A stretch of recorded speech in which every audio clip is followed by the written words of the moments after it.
అందరికీ నమస్తే అండి. చేయాల్సిన విషప్రచారం అంతా చేస్తారు. ఒకవేళ ఏదైనా ఒక కేసు పెట్టి లోపలైతే మళ్ళీ ఏడ్చేస్తారు. ప్రశ్నిస్తే కేసులు పెడతారా, ప్రశ్నిస్తే లోపలేసేస్తారా, ప్రశ్నించినందుకో లేదంటే ప్రభుత్వానికి వ్యతిరేకంగా మాట్లాడినందుకో వెంకటరెడ్డి గారిని అరెస్ట్ చేయాల. వాడి నోటి దూల కొలిది ఏది పడితే అది మాట్లాడితే కేసులు పెట్టుకుంటే ఎలా ఉంటారండి? కర్నూలు బస్సు ప్రమాదం జరిగినప్పుడు ఎంతలా విష ప్రచారం చేశారు. అప్పుడు నోటీసులు ఇచ్చి విచారణకి రావాలంటే ఏమని మాట్లాడారు? అది అంతమంది చనిపోతే ప్రభుత్వమే కావాలని చెప్పి చంపేసిందని చెప్పేసి ఒక విష ప్రచారం చేసుకొచ్చారు. తర్వాత కాశీబుగ్గ వెంకటేశ్వర స్వామి ఆలయంలో తొక్కిసలాట, అదొక దుర్ఘటన, ఎవరో ఊహించినది. దానిపైన కూడా అదే రకంగా కావాలని చేశారని ఇంకొకటని ఒక విష ప్రచారం చేసుకొచ్చారు. రీసెంట్గా పరకామణి కేసులో కీలక వ్యక్తి అయినటువంటి ఎస్ఐ సతీష్ కుమార్ గారు చనిపోతే ఆయన మరణాన్ని కూడా మొట్టమొదటిగా చనిపోయారు అని వార్త రాగానే వైఎస్ఆర్సీపీ పార్టీ అఫీషియల్ పేజీలో ఆత్మహత్య అని చెప్పేసి అందరికంటే ముందే చెప్పేశారు వీళ్ళే. ఇంకా అప్పటికి నిజంగా పోలీసులు ఇంకా బాడీని కూడా హ్యాండ్ ఓవర్ చేసుకోవాలా.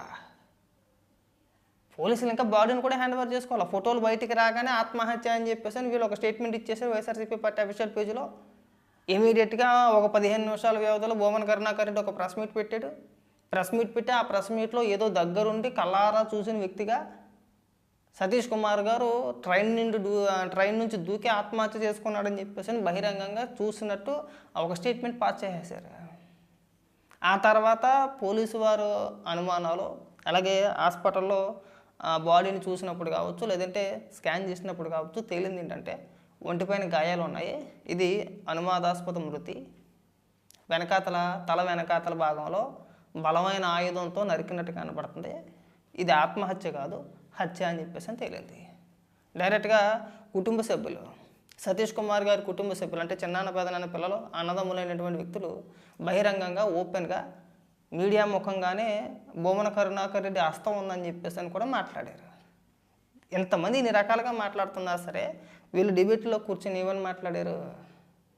వెంకటరెడ్డి గారు ఏమని మాట్లాడాడు? డైరెక్ట్గా ప్రభుత్వ పెద్దలే హత్య చేసి వైఎస్ఆర్సీపీ పార్టీ నాయకులపైన నెట్టేస్తున్నారు, మమ్మల్ని లాగుతున్నారని చెప్పేసి మాట్లాడాడు. అయితే వెంకటరెడ్డి గారి అరెస్ట్కి సంబంధించి ఈ ఎవరో కానీ నాగమల్లేశ్వరి అంట, వైఎస్ఆర్సీపీ పార్టీ ఈవిడ కూడా అధికార ప్రతినిధే. ఈవిడేం మాట్లాడుతుందో ఒకసారి వినిపిస్తా చూడండి. ఈ రాష్ట్ర ప్రభుత్వంలో అడ్డగోలుగా అరెస్టు చేసుకుంటూ మా రెడ్ బుక్ రాజ్యాంగంలో గొంతెవరు లేపకూడదు, గొంతెత్తి మాట్లాడకూడదు, గొంతెత్తి ప్రశ్నించకూడదు అనే ఆలోచన దృక్పథంతో లోకేష్ బాబు గారు, చంద్రబాబు నాయుడు గారు నిజంగా ఒక పార్టీ అధికార ప్రతినిధిని అరెస్ట్ చేయకూడదు అన్న విషయం కూడా మీకు తెలియలేదు అని అంటే ఇంకా ఎట్లాంటి పరిపాలన? పార్టీ అధికార ప్రతినిధులను అరెస్ట్ చేయకూడదా? అభిచే ఇంకేమనిపిస్తుంది అక్క? నువ్వు అధికార ప్రతినిధివే కదా, నీకు ఎవరిచ్చారు? అది ఈ పిచ్చి తెలివితేటలు నీకు అధికార ప్రతినిధి ఎవరిచ్చారక్క? అంటే అధికార ప్రతినిధి అయితే ఏది పడితే అది మాట్లాడతారా? గతంలో తెలుగుదేశం నాయకులను అరెస్ట్ చేయలేదు. అక్కడ దాకా ఎందుకు? మాజీ ముఖ్యమంత్రి చంద్రబాబు నాయుడు గారు 74,000 వయసు, అప్పటికి 3 సార్లు ముఖ్యమంత్రి ఆయన. ఒక మాజీ ముఖ్యమంత్రి మీరు అధికారంలో ఉన్నప్పుడు చంద్రబాబు నాయుడు గారు ఎమ్మెల్యే కూడా, మరి ఎందుకు అరెస్ట్ చేశారు అప్పుడు? అధికార ప్రతినిధులను అరెస్ట్ చేయకూడదని చెప్పి తెలియదా? అరే అరే అరే అరే అరే ఇలాంటి ఆనిముత్యాలన్నీ వెలి దొరుకుతారని మాకు ఇంకేమనిపిస్తుంది అక్క? చెప్పాలి, మీరు చెప్తే మేము వింటాం. ఇంకానా అధికార ప్రతినిధి అయినప్పుడు ఎంత హుందాగా మాట్లాడాలో అంత హుందాగా మాట్లాడాలి. ఆడు మాట్లాడే లేఖ భాష నీ ఇంట్లో వినిపిస్తే తుప్పుకు మూసేస్తారు. మాకు ఇక్కడికి వచ్చి కవరింగ్ ఒకటి. ఎట్లాంటి ఆలోచన దృక్పథంలో మీరున్నారు ఒకసారి మిమ్మల్ని మీరే ప్రశ్నించుకోండి. సరే, అధికార ప్రతినిధులుగా అది మా హక్కు, ప్రశ్నించేది మా హక్కు, మాట్లాడేది మా హక్కు. అధికార ప్రతినిధులనే అరెస్ట్ చేయడానికి రెడీ అయిపోయి అరెస్ట్ చేశారు అంటే ఇవాళ కారుమూరి వెంకటరెడ్డిని నిజంగా చాలా చాలా బాధాకరం. నేను ఒక అధికార ప్రతినిధిగా నిజంగా ఈ విషయాన్ని ఖండిస్తున్నాను. గొప్ప అధికార ప్రతినిధి నువ్వు ప్రశ్నించవచ్చు, మాట్లాడచ్చు, కానీ విష ప్రచారాలు చేసి ఆరోపణలు చేయకూడదు. హత్య ఆరోపణలు చేశాడు అక్కడ. ఒక వ్యక్తి చనిపోతే విచారణ దశలో ఇంకా విచారణ జరుగుతుండగా వైఎస్ఆర్సీపీ పార్టీ అధిష్టానం ఆదేశాల మేరకు ఆత్మహత్య అని చెప్పిన ఒకడో, హత్య అని చెప్పేసి ఒకడో తిరిగి హత్య అని తేలిన తర్వాత ప్రభుత్వం పైకి నెట్టేసి డైరెక్ట్గా ప్రభుత్వమే చేసిందని చెప్పేసి ఒక వీడియో రిలీజ్ చేసేసి వదిలేసాడు అంతే. వినిపిస్తా అది కూడా నువ్వు మాట్లాడినంత అయిపోయిన తర్వాత ఆ వీడియో కూడా వినిపిస్తా. ఉండదా అరెస్ట్కి ఒక నోటీస్ ఉండదా? ఉంటది. ఒక నోటీస్ లేకుండా అడ్డగోలుగా హైదరాబాద్ లో ఉన్నటువంటి తన నివాసానికి వెళ్ళిపోయి భార్యని పిల్లల్ని అందరినీ బెదిరించేసి వాళ్ళ ఫోన్లు కూడా లాక్కొని హుటాహుటిగా అతన్ని అరెస్ట్ చేసుకొని తీసుకొని వెళ్ళారు. ఎక్కడ తీసుకెళ్లారు, ఏం తీసుకెళ్లారో కూడా చెప్పరు. సో ఇలా ఉందన్నమాట మీ పరిపాలన. మరి ఇది చంద్రబాబు నాయుడు గారి ఆలోచన లేకపోతే లోకేష్ బాబు గారి ఆలోచన అనేది నాకైతే తెలియదు కానీ సార్, ఇన్ని రాజకీయ సంవత్సరాలలో ఇన్ని రాజకీయ చరిత్రలలో అధికార ప్రతినిధుల్ని జర్నలిజంలో జర్నలిస్టులని అడ్డగోలుగా ఐఏఎస్ని ఐపీఎస్ని పోలీసుల్ని ఇట్లా అరెస్ట్ చేసుకొని వెళ్ళిపోయినటువంటి తీరు నేనైతే ఎక్కడ చూడండి. రాబో రోజులలో మీ అధికార ప్రతినిధుల్ని కూడా అరెస్ట్ చేయమన్నా సార్ మీరు ఒక బాట వేస్తారు. నీకు అసలు నాలెడ్జ్ నీళ్ళు నువ్వు నన్ను అడిగితే ఏలుముద్ర బ్యాచ్ అనుకుంటా, ఆ బెటాలియన్ అనుకుంటా నేనైతే కనుక. అధికార ప్రతినిధి ఏమి కూడా రాజ్యాంగబద్ధమైన పదవి కాదు, అదొక పార్టీ పదవి అంతే. అధికార ప్రతినిధులైనంత మాత్రాన 2 కొమ్ములేవి రావు. ఎమ్మెల్యేలకి మాజీ ముఖ్యమంత్రికి దిక్కుముక్కు లేదు. మీరు అధికారంలో ఉన్నప్పుడు మీ పార్టీ ఎంపీ అయినటువంటి రఘురామకృష్ణరాజు గారిని అరెస్ట్ చేసి లోపలేసి కొడితేనే దిక్కుముక్కు లేదు. ఎంపీలు ఎమ్మెల్యేలు మాజీ ముఖ్యమంత్రుల కంటే అధికార ప్రతినిధి పదవి ఏమైనా ఎక్కువ? అదేమన్నా రాజ్యాంగబద్ధమైన పదవా? అబ్బే నువ్వు ఈ పితపురతోటి ఈ లేఖితనంతో నువ్వు అధికార ప్రతినిధి ఎట్ట అయిపోయావు అక్కడ నాకు అర్థం కావట్లే. అధికార ప్రతినిధులను అరెస్ట్ చేయకూడతా? ఇంకేమని మాట్లాడతావు? ఊరికే నవ్వు వస్తుంది. చాలా దారుణం సార్ ఇలాంటి డెసిషన్స్. మరి మీరు ఆలోచించి తీసుకుంటున్నారో ఆలోచించకుండా తీసుకున్నారో అది మరి మీ విజ్ఞతకే వదిలేస్తున్నాను. కానీ వెంకటరెడ్డి గారికి పార్టీ సపోర్టు, మా అధికార ప్రతినిధుల support and core YSRCP support ఎట్టకేలగా ఉంటుంది. ఆల్రెడీ లీగల్ టీం కూడా అలర్ట్ అయింది.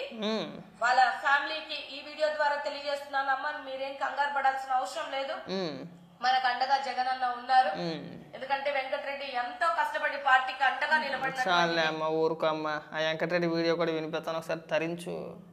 మీరు అధికార ప్రతినిధులు, మాకు 2 కొమ్ములు ఉన్నాయి, మేము ఏదన్నా మాట్లాడుతున్నావు కదా. ఇగో మీ అధికార ప్రతినిధి మాట్లాడిన వీడియో సతీష్ కుమార్ గారి మరణం పట్ల ఆయన మరణాన్ని ప్రభుత్వానికి ఆపాదించి హత్యగా చిత్రీకరించి డైరెక్ట్గా ఓపెన్ స్టేట్మెంట్ మాట మీరే చేసారని చెప్పేసి అని మాట్లాడేసాడు.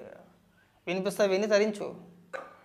మీరు చెప్పినట్టుగానే స్టేట్మెంట్స్ ఇవ్వకపోతే వాళ్ళు చంపేస్తారా, మీరు లేపేస్తారా? ఖచ్చితంగా ఇది తెలుగుదేశం ప్రభుత్వం చేయించినటువంటి హత్య. ఆ సిఐ చనిపోవడానికి, సతీష్ కుమార్ చనిపోవడానికి, ఆ పోలీస్ అధికారి సతీష్ కుమార్ చనిపోవడానికో లేదంటే చంపబడ్డా అది ఖచ్చితంగా ఈ ప్రభుత్వ ఆధ్వర్యంలోనే జరిగింది. ఖచ్చితంగా దీనికి సిబిఐ ఎంక్వైరీ ఎలా డిసైడ్ చేసి.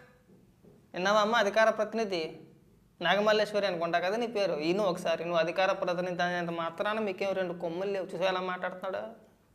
ప్రభుత్వాన్ని విమర్శించడంలో తప్పు లేదు, ప్రభుత్వానికి వ్యతిరేకంగా మాట్లాడడం తప్పు కాదు. అధికార ప్రతినిధులుగా అది మీ బాధ్యత కాదనం మేము. తెలుగుదేశం పార్టీ అయినా, వైఎస్ఆర్సీపీ పార్టీ అయినా, జనసేన పార్టీ అయినా, బీజేపీ అయినా, కాంగ్రెస్ అయినా, ఆయా పార్టీల అధికార ప్రతినిధులు ప్రభుత్వాలను ప్రశ్నించవచ్చు, తప్పులేదు. ఏ పార్టీ రూలింగ్లో ఉంటే ఆ పార్టీని ప్రశ్నిస్తారు, కాదనట్లా. అది అడ్డగోలుగా ఇలాగా హత్య ఆరోపణ చేయకూడదు. ఒక వ్యక్తి చనిపోయారు, విచారణ దశలో ఉంది, ఆత్మహత్య అని చెప్పేసి మీరేం మాట్లాడతారో. తిరిగి మళ్ళీ ప్రభుత్వమే చంపేసింది, తెలుగుదేశం పార్టీ నాయకులను ఇంకోటనో ఇలాంటి నేర ఆరోపణలు చేస్తూ ఉంటే చూస్తూ ఊరుకుంటారా? పైగా వచ్చి అధికార ప్రతినిధి అరెస్ట్, అదేనా రాజ్యాంగబద్ధమైన పదవా? నీకెవరు చెప్పారు అసలు? నాకు అర్థం కావట్లా. అధికార ప్రతినిధులు ఏంటి? మాజీ ముఖ్యమంత్రి చంద్రబాబు నాయుడు గారిని అరెస్ట్ చేయలేదా? రఘురామకృష్ణరాజు గారిని అప్పుడు ఎంపీ, మీ పార్టీకి సంబంధించిన వ్యక్తే, ఇప్పుడు కాదులే, అరెస్ట్ చేయలేదా? చింతమనేని ప్రభాకర్ గారిని, కొల్లు రవీంద్ర గారిని, అచ్చెన్నాయుడు గారిని, తెలుగుదేశం కార్యకర్తల్ని, మాలాంటి వాళ్ళని, మీ గురించి అంటే జగన్మోహన్ రెడ్డి గురించి ఎవరేం మాట్లాడినా అరెస్టులు జరగలేదా, చేయలేదా? అదేదో ఇవాళే కొత్తగా ఇప్పుడే జరుగుతున్నట్టు ఇప్పుడే చేస్తున్నట్టు మాట్లాడతారేంటి? మిమ్మల్ని అలా వదిలేసిన మూలనే అధికార ప్రతినిధులు అనే ధీమాతోటి రెచ్చిపోతున్నారు. మీకు ఏవి 2 కొమ్ములేవి లేవు, 4 ఇదేమీ లేవు. మీకు మిమ్మల్ని అరెస్ట్ చేస్తారు, ఎవడ తప్పు మాట్లాడితే అని లోపలే వేస్తారు తీసుకెళ్ళి, కాదన్నట్లేదు. అది ఇలాంటి నిందలు వేసినప్పుడు ఒళ్ళు దగ్గర పెట్టుకొని మాట్లాడండి. అది మీరైనా, నువ్వైనా, ఆడైనా, ఇంకొకడైనా సరే. మనం ప్రభుత్వం పైన బురద చల్లుతున్నాం అని ఇంగితజ్ఞానం మీకు ఎలాగ ఉంటుంది కాబట్టి మాట్లాడేటప్పుడు కాస్త సోయలో ఉండి మనం ఇలాంటి ఆరోపణలు చేయకూడదు, రేపు పొద్దున ఇది పెద్ద ఇష్యూ అవుద్దని తెలుసుకుంటే ఇవాళ ఈ పరిస్థితి ఉండేది కాదేమో. అడ్డగోలుగా మాట్లాడేసింది కాకుండా ఇక్కడికి వచ్చి అధికార ప్రతినిధులు అరెస్ట్ చేయకూడదట. ఇంకా ఇలాంటి మాటలు మాట్లాడమాకండి.